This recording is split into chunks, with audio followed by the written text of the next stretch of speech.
2009년에 매트 릭텔이라고 하는 이 기자가 이 책을 한 권 썼습니다. 그리고 논문을 발표했는데 내용은 운전 중에 문자 넣는 것과 운전 중에 한눈을 파는 것이 얼마나 위험한가에 대한 논문이었습니다.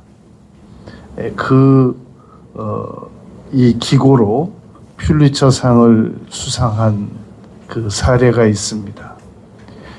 이 매트 릭텔의 주장에 의하면 운전 중에 문자 넣는 것과 운전 중에 통화하고 운전 중에 이 한눈 팔고 운전 중에 이 동승자와 대화를 너무 긴밀하게 하는 것은 음주 운전 수준이다라는 것을 증명해냈습니다. 그 일로 말미암아 이 공헌을 인정받아서 퓰리처상을 수상했다는 겁니다. 우리는 그 잠깐을 운전 중에 잠깐 문자 넣는 거, 대화하는 거, 통화하는 것을 절제하지 못하다가 많은 것을 잃는다는 것입니다. 생명도 잃고 생명을 죽이기도 하고 대형 사고를 통해서 막대한 재정의 손실을 가져오는데 그 원인이 잠깐 그 차를 멈추고 처리하지 않고 그거 너무 번거로우니까 순간 동시에 처리하려다가 그런 큰 대가를 치른다는 것을 이 기자는 논술하고 증명했습니다. 이것을 우리가 이 멀티태스킹이라고 합니다. 그래서 이 멀티태스킹의 능력이 많을 때 사람들은 자신의 능력이 아주 대단한 줄 알고 이런 그 무모한 일을 한다는 겁니다. 그러니까 내가 일을 동시에 많이 처리하는 능력을 가지면 다른 사람들이 나를 존경해 줄 거야. 내가 이 문자 답장을 빨리 해주면 굉장히 호의를 가진 것으로 인정해 줄 거야. 이런 무모한 생각을 가지다가 어려움을 당한다는 겁니다. 그러니까 우리가 잘 아시는 대로 이 멀티태스킹이라고 하는 이런 욕심을 지도자는 버릴 줄 알아야 된다라는 겁니다. 지도자가 동시에 너무 많은 일을 처리하려고 하다 보면은 반드시 허점이 발견되고 반드시 무리를 하게 되고 무모한 선택을 함으로 말미암아 언젠가는 반드시 후회하게 되는 날이 온다는 겁니다. 그러면 사람들은 왜 이 멀티태스킹에 대한 욕심을 가지는가? 괴테는 이런 주장을 했습니다. 나는 자신이 무엇을 분명히 알고 살아가는 사람을 존경한다. 그러니까 자신이 정말로 무엇을 분명히 원하는지 모르는 사람들이 이 동시에 여러 가지 일을 하려고 한다는 겁니다.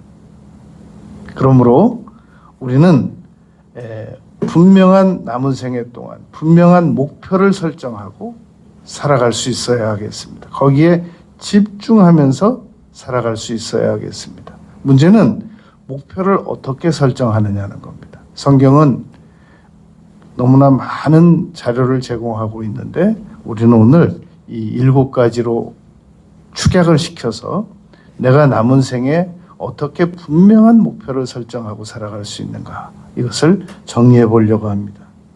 첫째는 모든 지도적 위치에 있는 사람들은 분명한 목표를 설정할 수 있는 능력을 가져야 된다는 겁니다. 무조건 바쁘기만 해가지고는 유능한 지도자가 될 수 없다는 겁니다.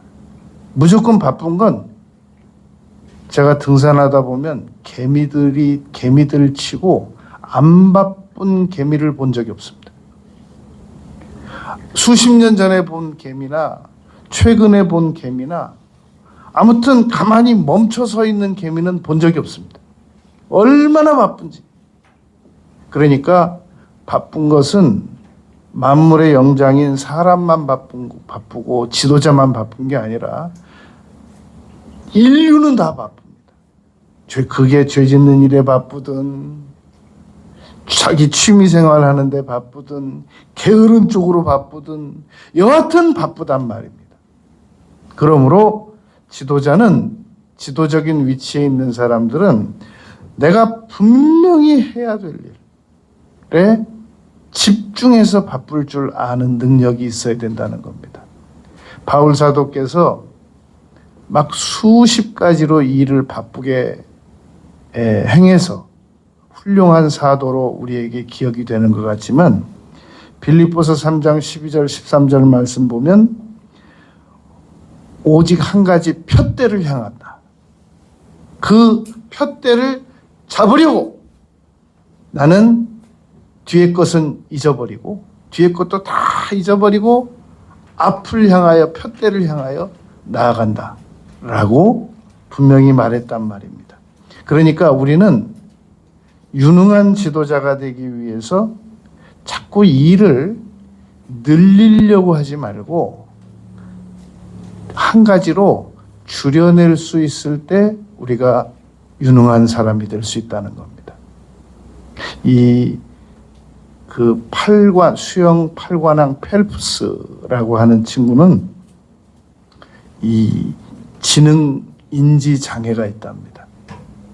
그래서 막 여러 가지를 동시에 시키면 하나도 능력을 발휘를 못하는 그런 그 어려움을 가지고 있는데 그 부모와 코치가 협력을 해서 선택적 집중 능력을 개발시킨 결과 너는 수영만 해라.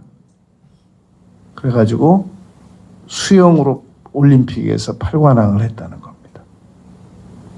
그러니까 우리가 지금 자녀 교육 하면서 너무 아이들을 막 산만하게 많은 일들을 시키려고 하는데 한번 생각해 봐야 됩니다. 잘하고 있는 건지. 물론 기초적인 것이 필요하기 때문에 막 너무 많은 시간을 들여서 집중력을 분산시켜 나가고 있는데 한번 잘 생각해 봐야 됩니다. 그리고 우리의 남은 생에도 여러분 박세리 선수가 골프 하나 잘했고 또 이세돌 선수가 바둑 하나 잘 뒀지. 박지성 선수가 손흥민 선수가 공 하나 잘 찼지. 무슨 막 이거저걸 동시에 잘했습니까? 지금 우리의 이 대통령제가 너무 이 권한이 집중돼 있다라고 지적들을 많이 하는데 이거 뭐 오래전부터 나온 얘기입니다. 그런데 대통령이 너무 많은 일을 책임맡고 있다라고 지적하는 경우는 지금 거의 없습니다. 그래서 대통령이 지금 다루고 있는 그 업무의 양을 보면 대통령이 10명이 동시에 다루어도 실질적으로 다룰 수 없는 양의 일을 지금 다루고 있는 중입니다. 저렇게 해가지고는 절대로 우수한 판단력과 집중적인 노력을 기할 수 없습니다. 그러므로 우리가 성숙한 민주주의가 되기 위해서는 업무를 분담시킬 수 있어야 됩니다. 우리 주부들도 막 혼자서 너무 많은 일을 하려고 하면 반드시 어떤 일인가는 부실하게 된단 말입니다. 그래서 예수님께서 마르다에게 말씀하셨지 않습니까? 지금 마리아는 발치에 와서 말씀 듣는 거 하나만 선택한 거예요. 근데 마르다는 그것도 중단시키고 자기를 먼저 도와달라고 예수님께 요청을 드렸단 말입니다. 그랬더니 예수님께서 서너 가지만 하든지 한 가지만 하든지 그렇게 말씀하셨단 말입니다. 그러므로 여러분, 우리가 우선순위를 지킬 줄 알면서 이 집중적인 이 목표를 정해가지고 노력할 줄 아는 거, 이것이 모든 지도적인 위치에 있는 사람이 해야 할 일이라는 겁니다. 우리는 동시에 제주도와 하와이를 생각할 수 없습니다. 그런데도 우리는 너무나도 무모하게 지금 하는 일도 제대로 못하면서 또 뭔가를 또 하려고 또 하고 싶어 한단 말입니다. 반드시 이거 바로 잡아야 됩니다. 두 번째는 하나님의 뜻에 합당한 목표를 설정해야 됩니다. 예수님께서도 아버지께서 요한복음 17장에서 내게 하라고 주신 일을 내가 하겠다고 그랬지, 아버지께서 하라고 하시지도 않은 일을 내가 이루겠다라고 말씀하지 않으셨단 말입니다. 그러니까 여러분, 우리는 이 세상에 온 것도 하나님의 결정에 의한 것이고, 우리가 지금 성별로 태어난 것도 하나님의 결정에 의한 것이고, 우리가 태어난 곳도, 우리가 하나님께서 우리를 어디선가 데려가실 것도, 지금의 우리 관계성자들을 만나고 있는 것도, 이거 다 하나님에 의한 결정에 의한 겁니다. 그런데 내가 원하는 일은 요즘에 시대적으로 가능성이 있어 보이고 전도 유망하고 그리고 사람들이 괜찮아 보인다고 하는 그런 것에 관심을 두고 목표를 설정해 버릇하려고 한단 말입니다. 자기하고 아무 상관도 없는 일이에요. 그 일은 이루어지지도 않을 것이며, 오히려 그동안 축적된 에너지를 잔뜩 가지고 가서 낭비만 하는, 일이 이루어지지 않는 그런 후회스러운 일이 기다리고 있단 말입니다. 그러므로 지금까지 그래 온 것으로 충분하니까, 이전 너희의 베드로 사도께서 너희가 이전에 그렇게 어리석은 것으로 충분하니까 남은 생에는 그렇게 살지 말라고 우리에게 가르치셨단 말입니다. 그런데도 아직도 미련이 많이 남아가지고 내가 해보고 싶은 일을 더 많이 해보려고 하는 것은 결국은 큰 손해로 다가오게 된다는 겁니다. 잠언 16장 3절에서 너의 행사를 여호와께 맡기라 그럽니다. 야고보는 4장 13절, 14절, 15절에서 내가 어디 멀리 가서 한미천을 크게 잡아가지고 돌아오겠다고 하는 그런 헛된 주장을 하지 말아라. 그게 이루어진다는 보장도 없고 하나님의 뜻이라는 보장도 없는데 왜 그렇게 그런 무모한 생각을 하느냐라는 겁니다. 잠언 19장 21절에는 사람에게는 많은 계획이 있어도 오직 여호와의 뜻만이 완전히 서리라. 그러니까 우리가 아무리 많은 계획을 가지고 있어도 그것이 실질적으로 이루어지는 것은 하나님께서 허락을 해주셔야 된다는 겁니다. 여러분, 세계적으로 3천만 부 이상 팔려진 맥스웰 몰츠의 성공의 법칙이라는 책이 있습니다. 그 책이 제가 처음부터 끝까지 다 읽어봤는데 딱 하나 제 마음에 부딪히는 내용은 이런 내용이었습니다. 사람은 분명한 목표를 설정해 놓게 되면 무의식적으로 자꾸 그 목표를 이루려고 하는 쪽으로 내 에너지가 사용되고 관심이 그리로 가고 목표가 분명하면 분명할수록 자꾸 노력도 그쪽으로 해서 결국은 목표가 이루어지는 데 도움이 되게 한다는 겁니다. 문제는 그 목표가 없다는 겁니다.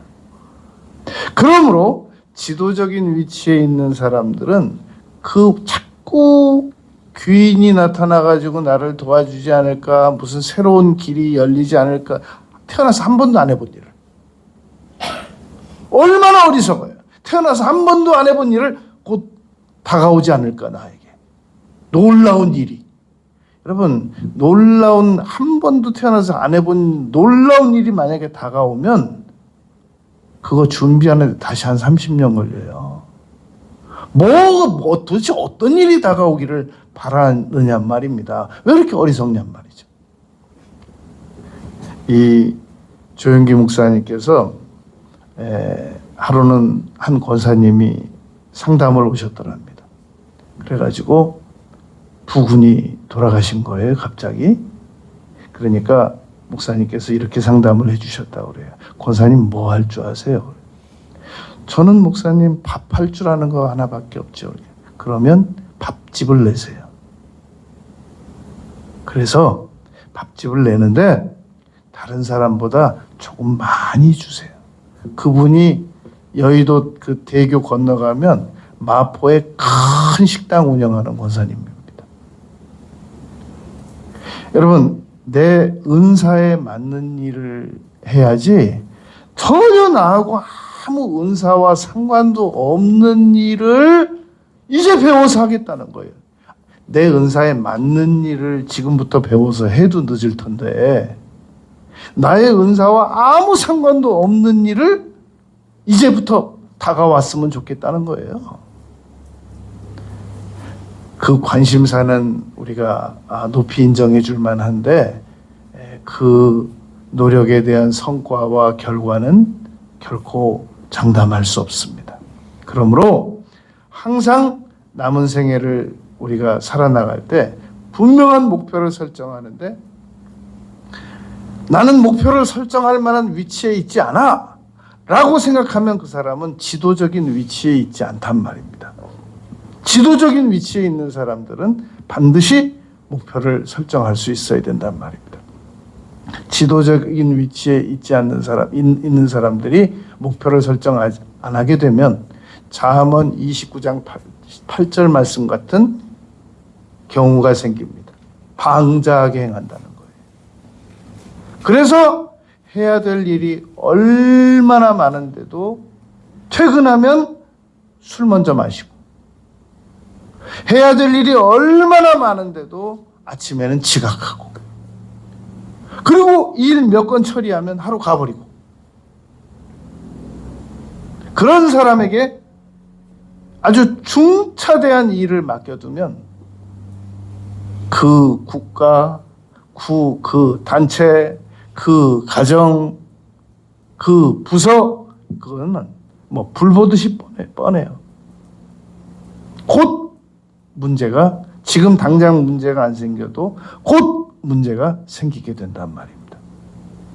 여러분, 우리가 지금 우리 자녀들이 문제가 있다고 생각을 하는 부모들이 많은데 그 자녀의 부모가 누구예요? 문제가 많은 자녀의 부모가 누구냔 말입니다. 그 부모가 지금 어디에 집중하면서 살아가고 있는가를 자세히 보면 분명한 목표도 없고 분명한 집중력도 없고 그러다 하단 말입니다. 그래서 문제는 지도적인 위치에 있는 사람들이 하나님의 뜻에 의한 목표만 분명히 설정하고 오늘부터 노력하면 내일보다 하루 빨라요. 오늘부터 노력하면 반드시 조만간 문제가 잡힙니다. 해결이 됩니다.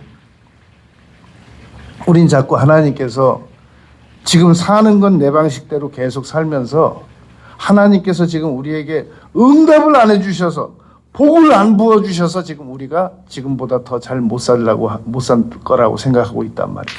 지금 제가 여러분들에게 말씀드리는 게 이게 응답인 거예요. 지금 이게. 요 말대로 하면 우리가 문제가 수습될 수 있단 말입니다. 세 번째는 우리가 분명한 목표를 설정할 때 환경을 참고해야 됩니다. 여러분, 지금 몸은 한국에 있는데 미국에서나 이룰 수 있는 목표를 자꾸 설정해요. 어떻게 이루겠다는 거예요? 지금 몸이 내가 한국에 있는데. 여러분, 지금 우리가 이 땅에 있는데 자꾸 천국에 가서 해야 될 일을 지금 미리 막 목표로 설정을 해요. 어떻게 이루겠다는 거예요? 몸이 지금 여기 지금 세상에 있는데요. 전도서 3장 21절 말씀 보면 이 세상을 한번 떠나가지고 다시 이 세상에 돌아와서 자기가 하던 일을 다시 볼 수 있는 자가 누가 있겠느냐 그랬습니다. 천국에 가가지고 세상에서 할 일을 그제서야 목표를 세워요. 어떻게 이루겠다는 거냔 말입니다. 여러분, 바울 사도 같이 훌륭한 사도도 이 유럽으로 하나님의 뜻은 유럽에 가서 빌립보, 마게도냐 첫성, 그쪽 지역에 가서 복음을 전하는 것이 하나님의 뜻이었는데 전혀 다른 아시아에다가 목표를 정해놨어요. 아시아에 가서 복음을 전하려고 계속 막히는 겁니다. 결국은 이리 가도 안 되고 저리 가도 안 되고 마게도냐 사람이 환상 중에 나타나서 우리를 도우라고 하니까 그제서야 그리로 가서 빌립보 교회를 개척했단 말입니다. 그러니까 여러분, 환경을 잘 참고해야 돼요. 지금 여기 몸이 여기 있는데 갑자기 느닷없이 저 부산에 가서나 해결할 수 있는 일을 목표로 똑 설정해가지고 갑자기 부산 가야 된다는 거예요. 그러니까 환경을 잘 고려해서 목표를 설정하는 것도 지혜란 말입니다. 그렇다고 여러분, 요셉이 17살에 아버지 심부름 가다가 도단에 갔더니 형들 다 다음 지역으로 떠나고 그 다음에 갔다가 거기서 물 없는 우물구덩이에 빠졌다가 미디안에서 오는 그 상인들 캐러반 타고 가고 보디발 장군 집에 가가지고 거기서 바로왕 만나가지고 애굽의 총리가 됐단 말입니다. 그러니까 이 요셉이 갑자기 해와 달과 별들이 자기에게 절하는 것은 꿈으로 꾸었고, 그리고 볕단이 자기들에게 절하는 것도 꿈으로 꾸었지만 그 자리에서 그 환경에서 그 꿈이 이루어진 건 아니란 말이죠. 그러니까 언젠가 우리가 그 환경을 따라서 하나님께서 이렇게 묶어갈 수는 있어요. 그러나 지금 현재 내가 처리해야 될 일들에 대해서는 날마다 기도드리고 날마다 설거지하고 날마다 집안 청소하고 이런 것들은 하면서 목표도 설정해야지. 그건 전혀 고려하지 않고 그냥 가만히 누워가지고 문 돌적이 돌듯이 잠언 말씀처럼 그렇게 목표만 설정 떡 해놓고 그냥 날마다 잠 많이 자고 날마다 놀고 그건 안 된단 말입니다. 그래서 오늘 일을 현재 나에게 주어진 일을 최선을 다해서 열심히 하면서 목표도 이런 목표 저런 목표도 설정할 필요가 있다는 말입니다. 네 번째, 내 마음의 소원이 뭐냐는 겁니다. 빌립보서 2장 13절 말씀에 자기의 기쁘신 뜻을 위해서 너희로 마음의 소원을 두고 행하게 하시느니라 라고 말씀했단 말입니다. 물론 이 마음의 소원은 잘 분별을 해야 됩니다. 지금 조금 전에 말한 환경하고도 연관이 있는데 마음의 소원이 전부 뜬구름 잡아요. 야고보서 4장 말씀처럼 내가 먼 데 가서 한미천을 잡아가지고 올 것이다. 그리고 나는 결코 지금 이런 수준에 머무를 사람이 아니야. 실패하는 사람들이 공통적인 특징이 있다고 그랬잖아요. 현재 하는 일 무시하고 현재 만나는 사람 무시하고 그래서 언젠가 나에게 좋은 일이 벌어질 거지. 나는 지금 이 수준은 아니야. 이건 내 수준이 아니야. 이런 사람들은 앞으로 기회가 와도 또 실패한단 말입니다. 그러니까 현재 마음의 소원을 따라서 꿈도 정하고 목표를 정하고 언젠가는 이루어지기를 바라지만 그런 목표를 설정하지만 지금 이 자리에서 해야 될 일을 열심히 단어도 열심히 외우고 공부도 열심히 하고 노력도 열심히 하고 언젠가 꿈이 이루어지면 목표가 이루어지면 그때 품위에 맞는 말이나 행동이나 태도를 취하려고 하지 말고 지금 언젠가 이루어졌을 때 그 태도와 그 언어와 그 끈기와 인내를 사용해 버릇해야 된단 말입니다. 여러분 그 101가지 이 꿈을 이루어주는 이야기라는 그 책을 보면 이런 내용이 나옵니다. 그 미국에서 이 크루즈를 타요. 근데 그 크루즈가 어떤 성격의 크루즈냐면 당신이 미래에 이루고 싶은 그 직책을 말하라고 그래요. 그리고 지금 현재 그 사람이 구두 수선을 하건 청소부를 하던 설거지 도우미를 하던 상관없이 당신이 앞으로 이루고 싶은 그 목표 직함을 말하라. 그리고 회비가 비쌉니다. 3박 4일 동안 그 크루즈를 타는데 거기 타는 순간부터 자기가 단 명찰에 맞게 말하고 행동해야 됩니다. 자기가 회장이라는 직함을 걸었으면 그 3박 4일 동안 그 크루즈 안에서는 회장처럼 걸어다니고 회장처럼 말하고 회장처럼 커피 사 먹고 회장처럼 밥 먹고 그래 버릇하라고 그런 프로그램을 만들었단 말입니다. 이 프로그램을 거쳐간 많은 사람들 가운데서 언젠가 내가 이루기를 원하는 그 직함 걸고 간 사람들 가운데서 많은 성공을 이루어냈다는 겁니다. 여러분, 그러니까 그런 것을 미래를 전혀 바라보지 말자는 말이 아니란 말입니다. 지금 하는 일에만 하고 근시안적으로 이 미래에 대한 건 일체 안 하자는 말이 아니에요.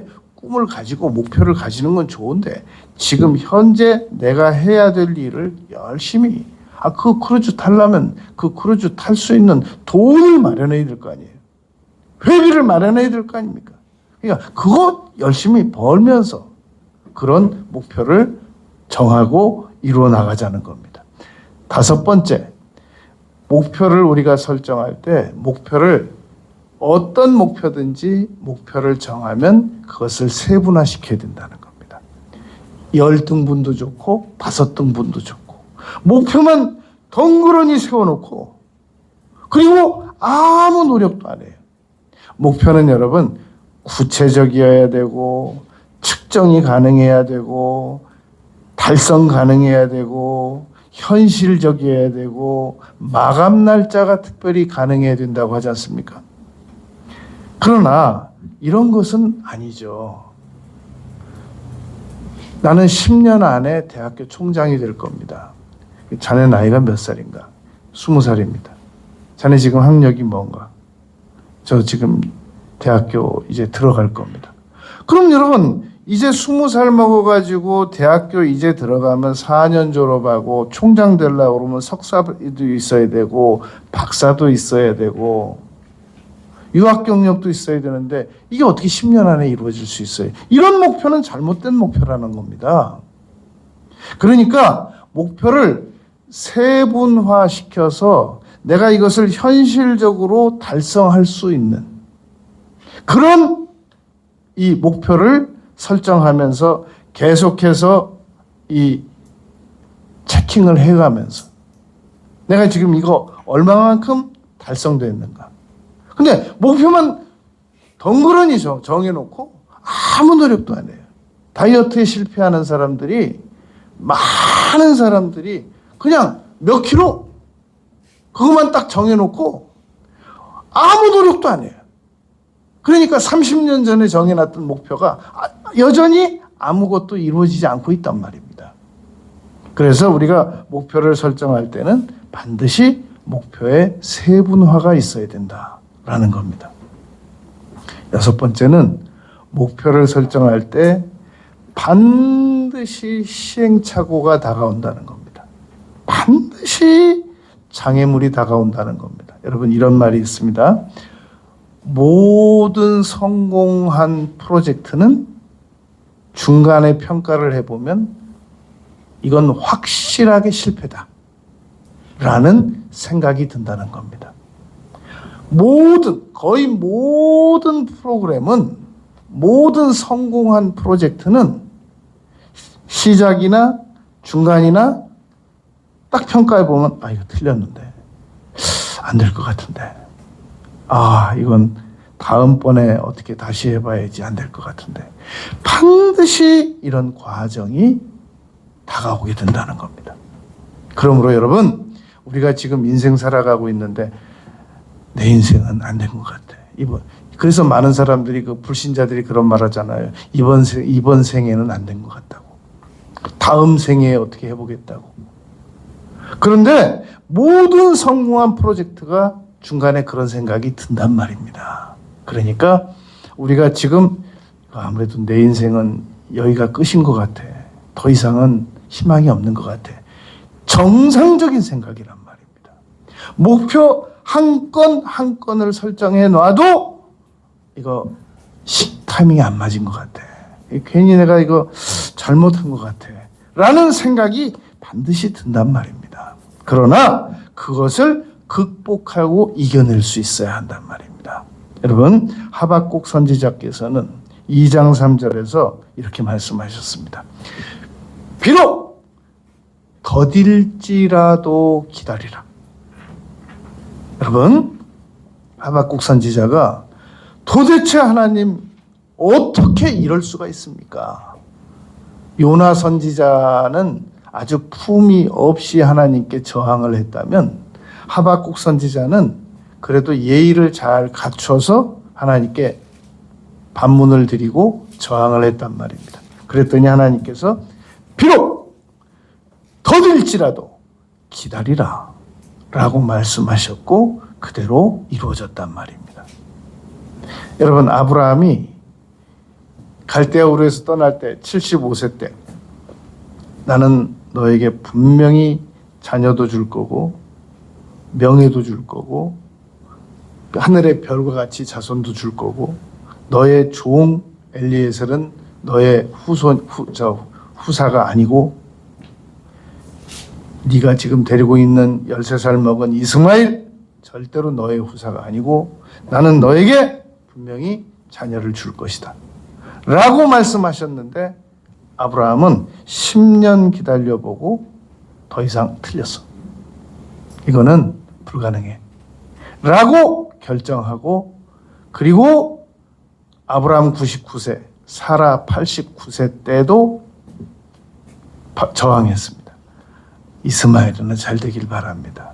그리고 우리 주인도 노쇠하였고 나도 노쇠하였거늘 어찌 저렇게 말씀하시는가 라고 생각했단 말입니다. 모든 목표에는 여러분 시행착오라는 게 있습니다. 그것을 우리가 함부로 믿지 말아야 된단 말입니다. 반드시 장애물이 나타납니다. 그래서 박지성 선수가 아주 중요한 말을 한 적이 있습니다. 심판에 불공정한 판정이 나오니까 뭐라고 말했냐면 그것도 시합의 일부다. 여러분, 우리가 살아가면서 왜 도대체 나는 이렇게 환경이 안 풀리고 왜 이렇게 어렵냐? 여러분, 그것도 인생의 한 부분인 겁니다. 나만 그런 것 같아. 다른 사람들은 안 그런 것 같아. 한번 데려와 보세요. 그런 사람 어딨나? 절대로 그런 일은 없단 말입니다. 여러분, 행동 안 하면서 목표가 이루어진다는 것은 불가능한 겁니다. 이 한 사람이 새 차를 구입을 했습니다. 그런데 세상에 이 새 차가 어떻게 막 달리는데 속력도 안 나고 막 본넷에서 연기가 막 나는 거예요. 이건 진짜 차 만든 회사가 문제다. 이럴 수가 없다. 그리고 막 분해가지고 그 자동차 판매한 곳으로 갔습니다. 그 판매자가 자세히 나와서 봤더니 사이드 브레이크를 올려놓고 그대로 운전을 했더래요. 여러분, 하나님께서 이건 진짜 하나도 안 돌봐주시는 거야. 나를 아예 잘못 만들어 놓으셨어. 그리고 나를 이상한 환경으로 지금 보내놓으신 거야. 그런데 자세히 생각해보고 점검해보면 우리가 여러분 뭔가 잘못하고 있는 겁니다. 바로 잡으면 됩니다. 목표 점검부터 다시 잘 점검해서 노력하면 지금까지 안 된 거 여러분 생각하는 시간이 긴 거지 실질적인 노력하는 거는 예수님께서 공생의 사역을 100일에 완수하셨다니까요. 100일에 다 끝냈어요. 100일에. 우리 인생이 수십 년 걸려서 이 고생을 하고 있는 거는 이거는 원래 그 일에 대한 시간의 양이 그렇게 많이 들어가는 게 아니라 1만 시간의 법칙이 아니라 우리가 자꾸 정상적이지 못한 경로로 들어서서 시행착오를 많이 겪어서 지금 어려운 거지 원래 제 페이스대로 딱 처리하면 100일밖에 안 걸린다니까요. 그러니까 지금 우리가 바로 잡아도 얼마든지 우리는 남은 생에 설정된 목표를 반드시 이룰 수 있단 말입니다. 하나님의 뜻에 의한 하나님께서 작정하신 대로 하나님께서 좋게 여기시는 대로 기쁘시게 여기는 대로 목표만 설정하면 얼마든지 이룰 수 있단 말입니다. 그래서 여러분 끝으로 우리는 목표를 설정하고 달성하기 위해서 하나님의 뜻에 합당한 목표를 설정하고 달성하기 위해서 기도를 강력하게 해야 됩니다. 우리는 목표를 내 힘만으로만 이루려고 하는데 그러지 말고 하나님의 협조를 받아야 됩니다. 시편 145편 19절에 보면 여호와를 경외하는 자의 소원을 이루어 주신다라고 말씀하셨습니다. 여호와를 경외하지 않는 자의 소원을 이루어 주시는 게 아니라 여러분 한나가 여호와를 존귀하게 생각하는 사람을 하나님께서 높이시고 이루어 주신다고 말씀하셨단 말입니다. 여러분 오늘 본문 말씀 보면 이기기를 다투는 자는 모든 일에 절제한다라는 말씀이 있습니다. 우리가 분명한 목표를 설정하고 계속 그 목표를 아침에도 바라보고 점심에도 바라보고 저녁에도 바라보면 자연스럽게 목표를 향하여 나아가고 있게 되며 절제도 자연스럽게 이루어지게 된단 말입니다. 그래서 우리는 목표를 정확하게 설정하고 이루어 나가는 사람이 안 되면 나중에 쓸모없이 버림받습니다. 그게 27절 말씀입니다. 내가 버림받지 않기 위해서 나를 쳐서 복종시킨다. 지금 현대인들의 공통적인 특징은 목표 상실의 위기에 처해져 있습니다. 내가 무엇을 위해서 살아야 될지에 대한 분명한 목적과 목표가 없이 살아가면서 힘들다. 너무 힘들다. 세상 너무 힘들다. 그래서 어떤 가수는 저 소크라테스 형이라는 노래도 다 만들었잖아요. 그래가지고 왜 이렇게 세상이 힘드냐고 그러잖아요. 네?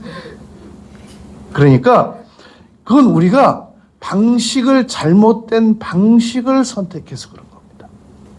여러분 꼭 믿으시기 바랍니다. 남은 생에 목표 정하고 기도 계속 드리고 시행착오 장애물 이런 거 전혀 겁내지 말고 목표 세분화시켜서 행동하고 하나님께서 내게 주신 마음의 소원 잘 따라 나서고 그리고 환경적인 거 너무 무모하게, 우리가 무모하게 나의 주제 넘는 목표를 설정하는 거. 가정도우미를 무시하는 건 아니지만 가정도우미를 한다고 하면서 3년 안에 영부인이 되겠다고 하는 목표를 설정한다든지 그런 것은 너무 무모한 것이란 말입니다. 모든 지도적인 위치에 있는 사람들은 분명한 목표를 설정해서 그걸 보여줄 수 있어야 됩니다. 프란시스 베이컨이 이렇게 말했습니다. 분명한 존재 가치가 있는 것은 사람들에게 알려질 가치도 있다. 분명히 내가 이루어낼 만한 목표 가치가 있는 것은 사람들에게 알릴 가치도 있다라는 말입니다. 그러므로 내가 괜히 목표 설정해가지고 이루지 못해가지고 망신이나 당하고 조롱이나 당할 것 같은데 내가 이 목표를 가지고 굳이 다른 사람에게 미리 얘기해가지고 입으로 시인해가지고 망신당할 필요가 뭐 있느냐. 이사야서 32장 8절에 존귀한 자는 존귀한 일을 계획하나니 그랬습니다. 계획 자체만 가지고도 여러분 우리는 얼마든지 호랑이 그리다가 못 그리면 고양이라도 그리는 거죠. 계획 자체는 얼마든지 존귀하게 세울 필요가 있단 말입니다. 남은 생에 여러분 지금 현재 하는 일을 열심히 하면서 목표를 설정하는 일에 더욱 집중적인 노력을 이루고 투자하고 그리로 나아가는 우리 모두가 되시길 바라겠습니다. 아버지 하나님, 저희들이 남은 생에 반드시 중요한 하나님께서 기뻐하시는 목표를 설정하고 그 일에 쓰임받는 그러한 저희들이 꼭 되고 싶습니다. 예수님 이름으로 기도드렸습니다. 아멘. 찬송가 302장 드리시기